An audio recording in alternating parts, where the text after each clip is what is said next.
Oh, hello there. You are there, aren't you? Forgive my confusion. So hard to tell these days. You seem familiar somehow. I'm guessing, you're here for your brain, perhaps? It's just up there. Such a nice brain, young, very bright. Little hard to see you.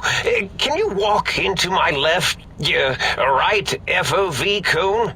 Ah, that's it. You're coming into focus nicely. Depth perception is a problem with this old monitor of mine. Went black a while ago. That's old age for you. Should look at getting the visual nerves reattached. It's just that the right eye would see the wrong things. The flying tortoises were the worst. Would you care for a mentat? I love mentats. Delicious and smarty. I have all sorts of amazingly science-erific thoughts and ideas when those chalky tablets are zipping through my biogel. I forget them all not long after, though, especially with the data constipating my memory core. Afraid binary streams might shoot out my chassis. Had to start using the dome floor and walls here to inscribe equations, although I've somewhat lost track of where they start and end. Really? That implies preconceived notions, theories, and a hypothesis about this meeting? Please extrapolate. What was I supposed to be like?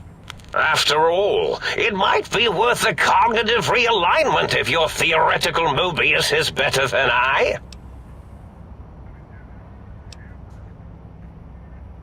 Oh, a variety of reasons. You're something of a homily. Anomaly? You're really quite special, and not in the cranially challenged way. You see, you are the most successful brain extraction experiment ever performed here at Big Mountain. A victim of your own success, as it were. If you were to go back with what your brain knows about the procedure, well, your brain could be popped back in and you could walk right out of here. Can't have brains moving around of their own volition.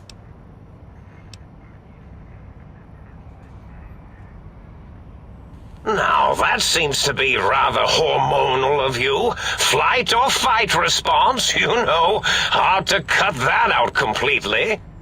Your brain is here, safe with me. We chat over mentats. Oh, curiosity. I experience that less now that I know everything.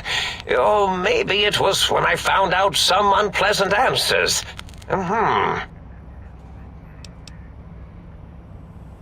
The ghosts aren't real? That changes everything.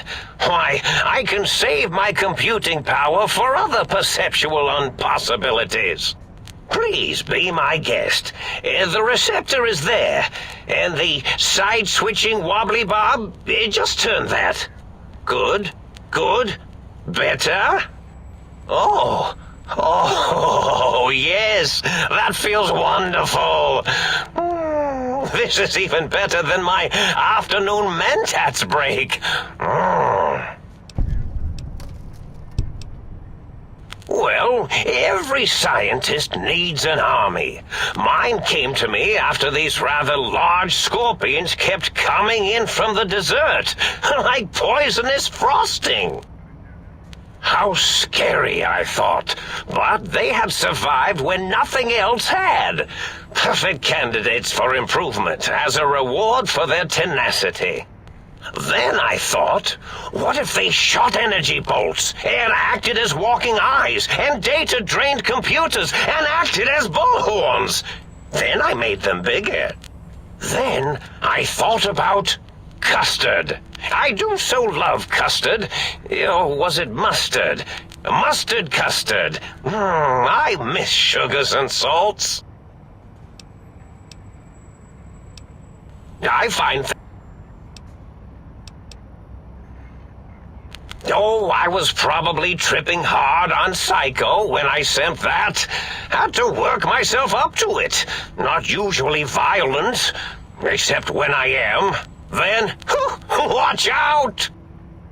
So many chems, such varieties. Whenever I take Mentats, I can feel my entire chassis breathe like a big spherical lung.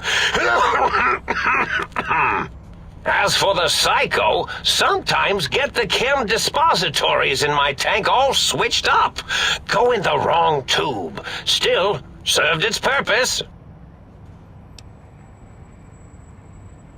Did I? Maybe I did. Can't have them leaving. Some reason for it. Ethics or, conscience? You and your brain are quite alike. I'm sure it knows the raisins better than I do.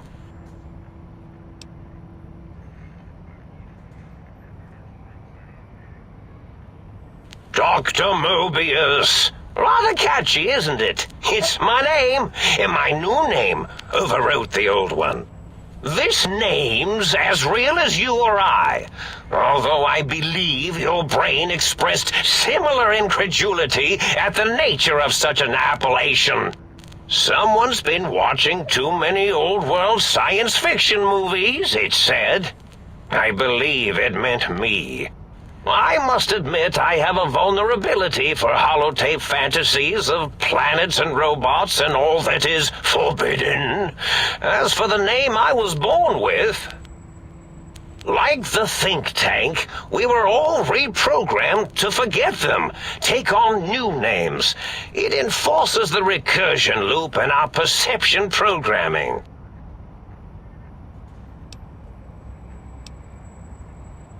Now, trap is a rather harsh word, like excrement. Not an inappropriate word, but still rather harsh.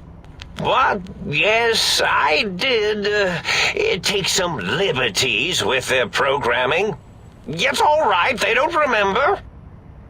I certainly didn't until you said trap, and then I said excrement, and then... The radar fence to keep the think tank hemmed in wasn't really enough. They keep testing things. They would have found a way to disarm it. I suspect I have Plan C's in place, but I may have coded myself to forget them, just in case. Probably very dangerous, lethal, or worse. So I had to do something else to keep them occupied here. Or as you like to say, trapped. I prefer to have several Plan Bs in case the A's fail.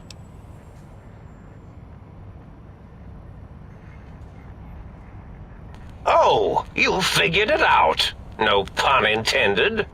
Dr. O, which is actually not his real name multiplied, since you can't multiply his real name in the first place. Ouroboros, Klein, they have all forgotten themselves. And not only themselves, but the world, sense of time and history.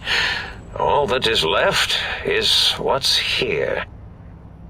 I reprogrammed their chronometers, geometers, and cartography programs. This is now their world, here, Big Mountain. It was a merciful lobotomy, really, thinking back. They were my friends, but sometimes they would take things too far. And the world isn't ready for that kind of too-far thing-taking. That's my professional opinion, anyway. And I am told I was once quite professional.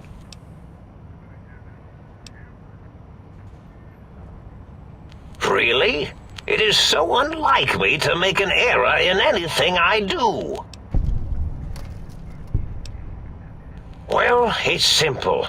Despite their many failings, they are rather bright. They are the think tank for a reason. That I didn't change.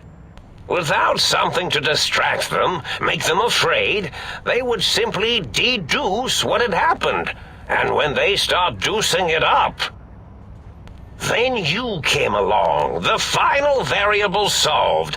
They saw that their world was larger than they perceived. Bacteria finally able to see its host. There have been other visitors to make them doubt their perceptions, but you are the one who dialed back their monitor micromagnifiers. You were irrefutable proof that there was a world outside. And then there was the whole brain fiasco, which forced me to take steps. See, your brain had a special kind of wrinkle, a uniquity that they had never thought to try in all their countless escape attempts.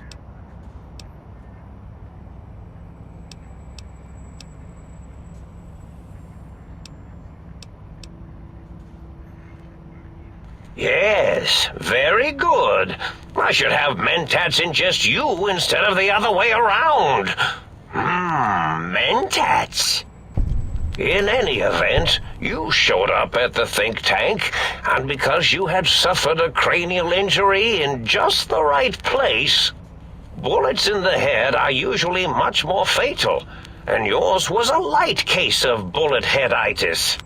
But it was enough for the autodoc in the sink to change its programming to fix the problem, and the brain extraction technology for once worked. That gave the think tank the knowledge its brains couldn't possess. With that knowledge, the procedure can be reversed. If they obtain that procedural data, they can use it to mush and modify their cranial selves into hosts to slip past the radar fence. I'm sure of it. And once they're off the reservation... Oh no, I doubt your brain would be so unreasonable. It already knows the trick of it, you see. Doesn't need to be in a host body at all. If you become friends or exist in an uneasy truce with weapons aimed at each other, it would unlock the fence for you. Well, once the think tank was dealt with, of course, your brain is a responsible sort. Doesn't want mad scientists running around everywhere.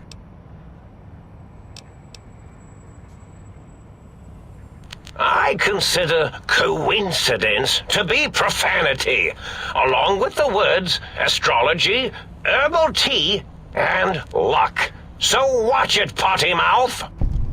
My threat broadcast is designed to instill and install fear, and along with the emotional download, other data rides the fear carrier wave. It prompted them to focus on retrieving those technologies and bring them to attack me.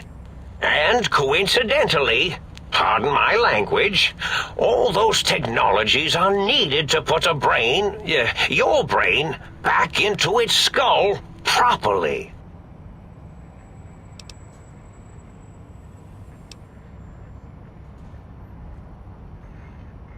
Oh, that means my plan is a total failure. That is unfortunate. Oh well, at least I tried. The X2 antenna can be used to focus your alpha wave frequency thought patterns. The sneaky suit, why, it houses a cardiac regulator. And the sonic sound wave projecto emitter was never intended as a weapon. It was a medicinal vertebrae pulse desensitizer. In short, brains, a heart, and courage. Spine. I think there was a story once where a band of murderous thugs sought these things. They had them all the time in the story. Didn't stop them from murdering to get them. And it won't stop the think tank either. Yes, my overly aggressive cammed-up broadcast was designed to keep reinforcing the forget, fear, rinse, and repeat program. Oh, and the get me the things to castrate your only possible escape attempt.